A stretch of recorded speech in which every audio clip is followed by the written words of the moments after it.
अब हमको और कोई फंड की जरूरत नहीं है और অরবিন্দ কেজরিওয়ালের মুখে কালি ছিটলেন নচিকেতা ওয়ালনেকার নামে এই ব্যক্তি। কংগ্রেস বিজেপিকে হারিয়ে দিল্লি জয়ের লক্ষ্যে জোরালোভাবে ময়দানে নেমেছেন আম আদমি পার্টির অরবিন্দ কেজরিওয়াল। কিন্তু অন্না হাজারের সঙ্গ ত্যাগ হোক কিংবা তার দলের আর্থিক তহবিল নিয়ে প্রশ্ন, বিতর্ক সবসময় সঙ্গী কেজরিওয়ালের। আর এই প্রেক্ষাপটে আরও এক বিতর্ক।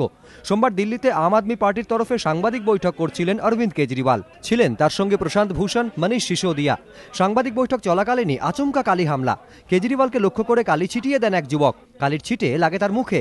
সাংবাদিক বৈঠকে উপস্থিত মনীষ সিসোদিয়ার টুপিতেও লাগে কালি। প্রশান্ত ভূষণের হাতেও কালি লাগে। আচমকা কালি হামলায় সবাই হতচকিত হয়ে পড়েন। পরে অভিযুক্ত যুবক জানান তার নাম নচিকেতা ওয়ালনেকার, বাড়ি মহারাষ্ট্রের আহমেদনগরে। নিজেকে বিজেপি কর্মী বলেও দাবি করেন তিনি। নচিকেতার অভিযোগ, কেজরিওয়াল অন্যার সঙ্গে বিশ্বাসঘাতকতা করেছেন। বিজেপির তরফে অবশ্য দাবি করা হয়েছে কেজরিওয়ালকে লক্ষ্য করে যে যুবক কালি ছিটিয়েছেন তিনি তাদের দলের কেউ নন। এবিপি আনন্দ।